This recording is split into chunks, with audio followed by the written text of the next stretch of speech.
सभी श्याम भक्तों को श्री खाटू श्याम जी की ये कथा जरूर सुननी चाहिए और जब भी दुख हो इस कथा को बार बार सुने, बहुत लाभ मिलेगा।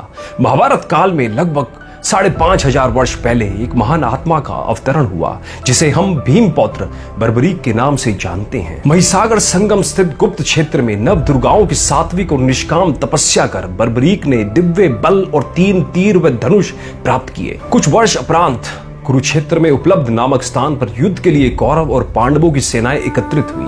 युद्ध का शंखनाद होने ही वाला था कि यह वृतांत बर्बरीक को ज्ञात हुआ और उन्होंने माता का आशीर्वाद ले युद्ध भूमि की तरफ प्रस्थान किया। उनका इरादा था कि युद्ध में जो भी हारेगा उसकी सहायता मैं करूंगा। भगवान श्री कृष्ण को जब यह वृतांत ज्ञात हुआ तो उन्होंने सोचा कि ऐसी स्थिति में युद्ध कभी समाप्त नहीं होने वाला। अतः उन्होंने ब्राह्मण का वेश धारण कर बर्बरीक का मार्ग रोककर उनसे पूछा कि आप कहां प्रस्थान कर रहे हैं। बर्बरीक ने अपना ध्येय बताया कि वह कुरुक्षेत्र जाकर अपना कर्तव्य निर्वाह करेंगे और इस पर ब्राह्मण रूप में श्री कृष्ण ने उन्हें अपना कौशल दिखाने को कहा। बर्बरीक ने एक ही तीर से पेड़ के सभी पत्तों को भेद दिया सिवाय एक पत्ते के जो श्री कृष्ण ने अपने पैर के नीचे दबा दिया था।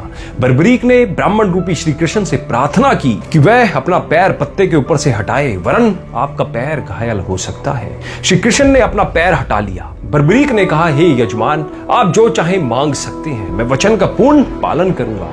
ब्राह्मण रूपी श्री कृष्ण ने शीश दान मांगा। यह सुनकर बर्बरीक तनिक भी विचलित नहीं हुए, परंतु उन्होंने श्री कृष्ण को अपने वास्तविक रूप में दर्शन देने की बात की क्योंकि कोई भी साधारण व्यक्ति यह दान नहीं मांग सकता था। तब श्री कृष्ण अपने वास्तविक रूप में प्रकट हुए। उन्होंने महाबली, महात्यागी, महातपस्वी बर्बरीक का मस्तक रंड चंडिका को भेंट करने के लिए मांगा और साथ ही वरदान दिया कि कलयुग में तुम मेरे नाम से जाने जाओगे, मेरी ही शक्ति तुम में निहित होगी। सभी देवगण तुम्हारे मस्तक की पूजा करेंगे। जब तक यह पृथ्वी, नक्षत्र, चंद्रमा तथा सूर्य रहेंगे तब तक तुम लोगों के द्वारा मेरे श्री श्याम रूप में पूजनीय रहोगे। मस्तक को अमृत से सींचा और अजर अमर कर दिया। मस्तक में पूर्ण महाभारत का युद्ध देखा एवं युद्ध के निर्णायक भी रहे। युद्ध के बाद महाबली बर्बरीक कृष्ण से आशीर्वाद ले अंतर ध्यान हो गए। बहुत समय बाद कलयुग का प्रसार बढ़ते ही भगवान श्याम के वरदान से भक्तों का उद्धार करने के लिए वे खाटू में चमत्कारी रूप से प्रकट हुए। एक गाय घर जाते समय एक स्थान पर खड़ी होकर चारों थनों से दूध की धाराएं बहाती थी।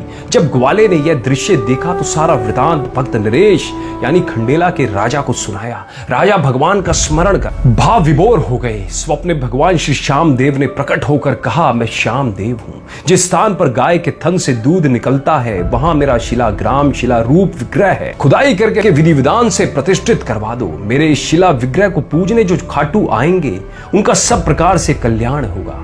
खुदाई से प्राप्त शिला रूप विग्रह को विधिवत शास्त्रों के अनुसार प्रतिष्ठित कराया गया। औरंगजेब के शासन काल में पुराने मंदिर का विध्वंस हो गया तथा उसके बाद जहां भगवान श्री श्याम देव का विग्रह प्रतिष्ठित किया गया वह आज भी विद्यमान है, जहां देश के सभी कोनों से श्याम भक्त, श्याम प्रेमी पूजा अर्चना एवं दर्शनार्थ आते हैं। अतः कमेंट बॉक्स में जय श्री श्याम लिखना मत भूलिएगा। जय श्री श्याम।